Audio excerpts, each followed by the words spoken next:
Hi guys! Good evening! So, welcome back to my channel and to my vlog. So, ayun na nga guys, kararating ko lang dito sa bahay galing sa trabaho. Dahil talagang nag-request itong ating commentor.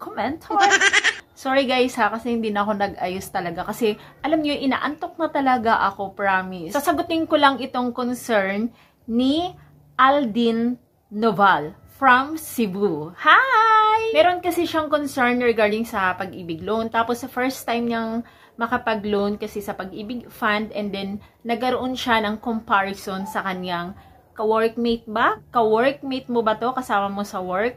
So, basahin ko muna ang kanyang comment. O, diba? Kita niyo, napakahaba ng kanyang comment. Isang telenovela. Total, request niya naman na i-video na lang. Sige, pagbigyan natin. Hi sa mga taga Cebu! Oh, maayong gabi ninyo dira, maayong buntag. Ako din minsan umuwi din ako ng Cebu kasi may kapatid ako sa Cebu na nakatira, tsaka nandyan yung mama ko kasi. Alam mo, itong video kong ito ay para lang talaga to sa'yo, okay? Napaka-special mo. Basahin muna natin guys ang kanyang comment, okay? Lampot lang ako guys. Anyway, never mind. Hello ma'am, watching here sa Cebu. May tanong lang ako. Matagal na akong member sa Pag-ibig. Like, 39 months na yung contribution ko. Pero, maraming employer ko dyan sa 39 months. Tapos, nag-apply ako ng loan ngayong umaga lang. Na-approve naman siya. Emerge daw lahat. Sa bilang ko, ma'am, 39 months. Tapos, sa new employer ko ngayon ay 4 months. Nahulog. Masasama ba yun sa 39 months na dati kong hulog ang 4 months na bago? First time loan ko ngayon, so ganun pa rin ba? 80% lang makukuha ako. Wala bang tubo o debedendo ako makukuha? Kasi sa isang kasamahan ko sa trabaho, second loan niya. Ngayon, aabot ng 21,000. Ang sabi niya, 2 years mahigit lang siya sa employer namin ngayon. Ang tanong ko, bakit malaki ang nakukuha niyang loan? Ano ang ipapaliwanag mo sa akin? Ano ang kaibahan sa first loan at second loan? Bakit malaki ang second loan? Ma'am, naghihintay ako sa sagot. I'm your subscriber. Please, gawan mo ng video or reply my comment. O, diba? Ang demanding, charot. Joke lang. Joke lang, oy. Okay. Aldin Noval, 39 months ka sa dati mong employer. Yun ang bilang mo. Binanggit mo sa comment mo. 39 months plus 4 months na contribution ngayon naman sa bago mong employer. Mahirap kapag nagkakaroon tayo ng comparison. 39 months ay parang ano lang yan, 3 years and ilang buwan. Kasi diba ang 1 year is 12 months, 2 years is 24 months, and then 3 years, 36 months. Plus, meron ka pang 4 months. Yung 4 months sa bago mong employer ay maa-add or maidagdag or madungag dito, o di ba nagbisaya na, or madungag dito sa imong 39 months contribution. Alright? So, 39 months plus 4 months. So, total of 43 months na yung contribution mo. Nabanggit mo doon sa comment mo na in-advise ka ng Pag-ibig Fund na i-merge nila yon. So, kapag sinabi natin na merging, i-combine nila yon. Yung luma mong mga contribution or mga dati mong hulog na contribution sa dati mong employer ay ililipat nila doon sa bago mong employer. Kasi, kung hindi ililipat yan ni Pag-ibig, hindi ka qualified para makapag-apply ka ng multi-purpose loan. Kasi, number 1 requirements, dapat meron kang at least 24 months. Okay? So, talagang makakount yan. Makakasama doon yan. At dahil first time mong mag-loan, ang sinabi mo pa dito sa comment mo, ganun pa rin ba 80% ang yung loan proceed na binibigay ni Pag-ibig sa atin? Yes.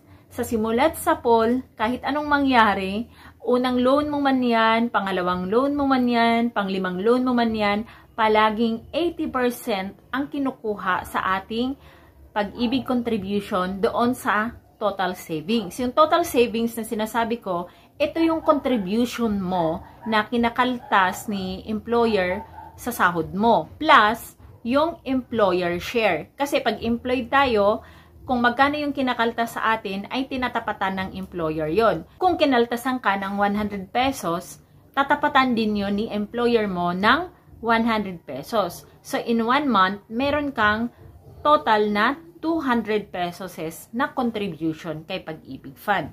So, yung total savings naman, yun nga ang combination ng employee share, yung sayo, employer share sa company mo, plus yung dividend na binibigay ni Pag-ibig Fund sa atin yearly doon sa pera natin. So, total savings. So, magbabase si Pag-ibig Fund ng loan amount na ibibigay sa atin doon sa 80%. Okay? Assume natin na palaging nasa 100 yung kinakaltas sa'yo ng employer mo para nakafix lang tayo sa 200 pesos na monthly contribution. Okay? Magkukompute tayo. So, ikaw ay meron ka ng 3 years and 7 months sa Pag-ibig Fund na hulog. Okay? So, 43 months. 200 times 12 months sa 1 year. Itong computation natin, estimated lang natin to ha.